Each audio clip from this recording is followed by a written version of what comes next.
Maybe Alan, start with Luke Price, 4 months, fractured tibia, just a reaction? Hugely disappointing.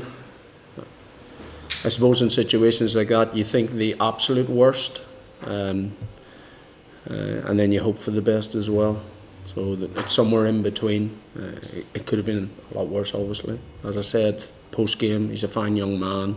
He's young, and that's on his side. He's shown resilience before, and I've no doubt he'll come back, and he'll be back this season, which is great. Just practically, what does that leave you out to the half now? Sam Davis, James Hook, is that what you Sam Davis, James Hook. You've got young Kai Evans in the academy as well. So yeah, it's challenging for us, as a number of positions are, and as such, we have managed our squad to date. You know, for many of the team that played on Friday evening, they'd only played 40 minutes of rugby. You know, Alan Wynne hadn't played any competitive rugby. Dan Lydiard hadn't played any competitive rugby, and as a return on the scoreboard, we were delighted to get the victory. What sort of opportunity for Sam and James as well during the times that he might get a chance? For them to prowess what they can do, they're two quality players. You saw that on Friday evening when Sam came on, and how he marshalled us around the field, and the cohesion he showed along with the rest of the player group, we were delighted with. And equally, James Hook's trained fantastically well during the season. We'll obviously look at options as well in terms of how we can strengthen with regard to the season moving forward. When you say that, do you mean bringing people in, or just possibly, yeah. Depending on what's out there, and it has to be the right person and the right quality. Was it good for Sam Davis almost in hindsight, that maybe a kick up the backside and now he's likely to get a run? I wouldn't put it like that, to be honest. It certainly wasn't an easy thing to have to deliver in the first instance, but you do want that healthy competition within your squad. I think it speaks more volume about Sam as a person. That's how he handled disappointment and what he delivered on the field. And whether you're a rugby union player or any other sport, it's how you conduct yourself as a professional. And I felt he came through brilliantly, and in that regard, I'm particularly pleased with his performance. Kai Evans was impressive for the 20s last year, I thought. So is the scope for him to take a step up? Yeah, absolutely. But you're looking at potential there, and obviously in the under-20s World Cup, he was one of the better players within that Wales squad, and showed good competency, albeit he played the majority of it as a 15. But it's about getting that experience now through the A programme, or indeed if there's a situation where we need him. How were you in terms of injuries after last weekend? Bar Luke, we're good. Obviously managing a few bumps with what was a very physical game. You had two teams going hard at it. Edinburgh hadn't conceded too many tries during pre-season against Bath nor Newcastle, and we expected that attrition. Obviously frustrated we didn't break them early on when we had 3-4 gilt-edge opportunities. However, pleased with our resilience and our ability to stay focused throughout the 80 to nail the victory in the end. Different challenge this weekend? Yeah, Attrition. Yeah, and threats from all areas of the field, as well as that physicality up front. So you're dealing with a side that can play the tight game, but also fantastically gifted in terms of open play, chaos. Having said that, we'll be different as well. We're going to benefit with the majority of our group now having that first competitive game underneath their belts. Might you enjoy that challenge a bit more? It should be a different, maybe more entertaining game. I think you've got to enjoy it. Even though your heart's going 10 to the dozen. But you've got to enjoy it. You've got to enjoy the strategic battle. You've got to enjoy watching your own team perform under pressure and coming through under pressure, and ultimately that's what you're about in the pro game. If you look at the wide channels, Dan Evans has been an unsung hero for ages. George North, new dimension? Suddenly thinking if this opens up, we've got some serious firepower out there. Yeah, there was, you look at the combination throughout our back line now. You've got pace, you've got size, you've got technical ability, and that game understanding to break teams down. And we realise we're not too far away from it. We're pleased with our shape as we get to we're game one into what is a new era for this team, and as we become more cohesive, better in terms of our individual and collective understanding, I've no doubt we'll put some of those opportunities away. What's the approach in terms of the Allen Wins, the Lydiates that you spoke about today? Get another run out? Yeah, you'd like to think so. If they come through the training week, they'll be in the mix for selection this week. We will manage our squad, but certainly I'd like to think those boys will be involved. Alan, can you just explain a little bit about how the Sean Edwards, which you can hear how that works, and how long is he here on a weekly basis and things like that? Primarily Sean's here 1 day per week, our main working day, be that a Monday or a Tuesday, focusing in on with Bradley Davis and the rest of the coaching team. So we try to run our sessions as close to the game as possible, and as such there's a lot of co-coaching, and you're from attack to defence, set piece to defence to attack, working in chaos outside the set piece.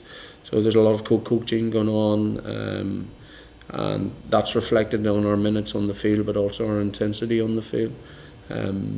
So as a group of coaches, yes, you've got primary responsibilities and you drive certain drills, but we want to challenge the players to be thinking both sides of the ball continually. What kind of impact has Sean made? I know it's early days, and what's he brought so far? I'd probably throw that back to yourselves. What are you seeing yourselves? I think it complements what Brad Davis is doing with us, and the two of those are working fantastically well together, and I've been quoted as saying that before. Sean's attention to the work on the ground, the physicality, bringing that experience of working at international level to a club side's extremely beneficial to us, and along with Matt Sherrod, there's a good atmosphere, there's a good quality and a good blend within the coaching team. When he went to the Blues, he was obviously working with someone who was inexperienced at that level. It sort of made sense. Brad is a different animal. He's far more experienced and at the highest level as well. So is there a different dynamic there, maybe? I think if any of us think we know it all, then it's time to leave the game. I've learned things from Sean Edwards, I learned things from Matt Sherrod, I learned things from Brad Davis on a daily basis, and I love learning. And it's a good coach I played under. Ian McGeechan said, the day you think you know it all, it's the time to get out of the game.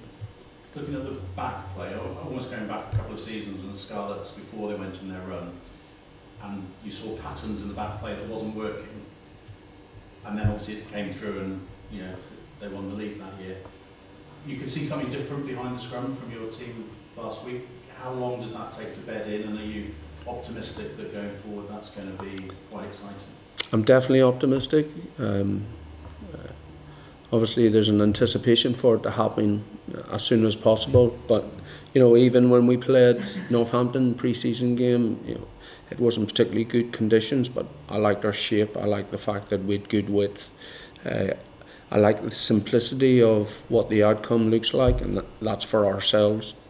But the players are aware of that, and we want to finish on a positive, whether that be scoring tries, gaining penalties, getting line breaks, putting kicks in. So we're a threat to the side, or that we're playing against.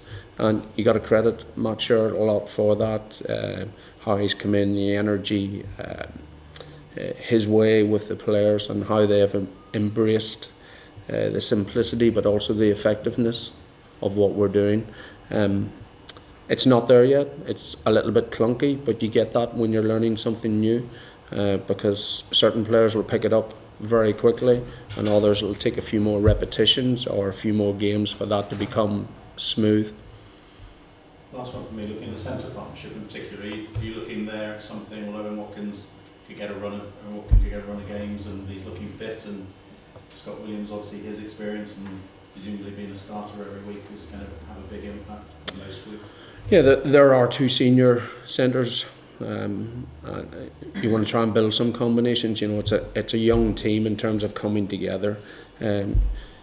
Again, regardless of sport, you want to build that cohesion within your side and understanding. So you're reading body language as opposed to always waiting for a voice of being told what to do or that you're in support. But equally, we've got Corey Allen in behind the scenes. We've got Joe Thomas, who was involved in the 23 and didn't get on. We've got some young centres in Kieran Williams and Tane Thomas Wheeler.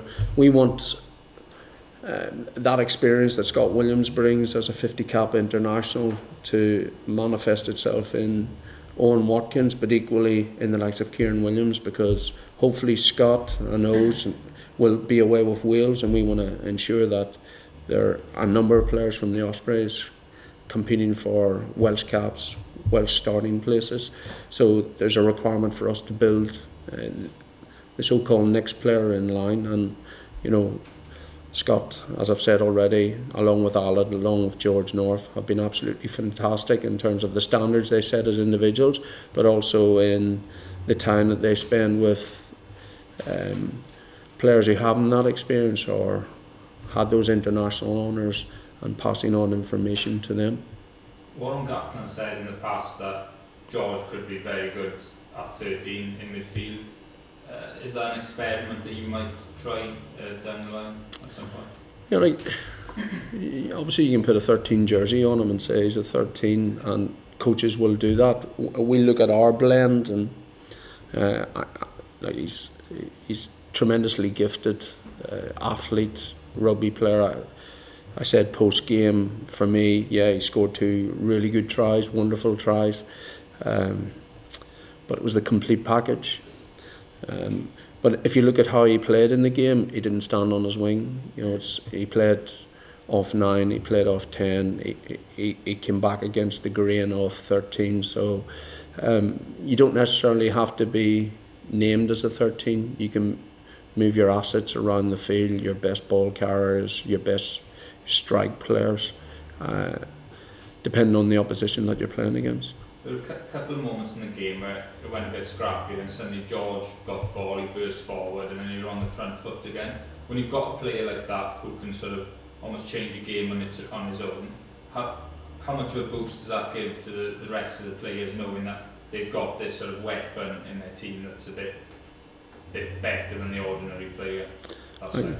Just a bit better. Yeah. He's look. It takes a team effort first and foremost, because we want to get George the ball in space. We don't want him running into brick walls. Because he's quite fast as well. Look, he excites everybody. He excites the boys he's playing with. But as I say, it takes a collective. Ultimately, if you're a winger, you're a finisher. You're like a striker in soccer, and you want to be scoring goals. George North wants to be scoring tries. We as a team, whether you're a back row forward or a front row forward, if you've done your work in the nitty gritty that buys him that metre on the edge to score the try, then it's a team effort. He's the man who puts the scores away. A lot of win-score games in the opening round of the competition, Alan. Do you see that continuing as the season goes on? Do you see it being one of those real tight tussles? I think it reflects the quality. It obviously reflects in the time in the season, but if I'm brutally honest, I prefer them not to be in our favour. But that's what pleased me ultimately about our group at the weekend. I think the public, our supporters, the people that I've been stopped by in the streets since we won, talking about how it looked as if it really mattered to the boys. There was real fight, there was energy. We were attacking the ball, you know, in the air, on the ground, at source. You know, we were playing with an intent. We were playing smartly in the right areas of the field, and our game's got to adapt in relation to the opposition that we're playing against in every weekend. So there won't just be one way that we will play, and but ultimately it's a competitive physical sport, and I felt physically against a heavier team we barred up, and we're going to have to bar up again week on week. Just going back to the whole outside half scenario, is that something you're going to make a decision quickly on, or is that something you're going to perhaps take a time to see what's out there? We'll concentrate on the boys that we have at the moment. It's just something we need to monitor, because we've 2 senior 10s up for selection at present, and we've got a young boy in the academy, Kai, as well as one in the junior academy as well. So yeah, obviously if the team require that, we'll do what's best for the team, but it'll be what's best for the team.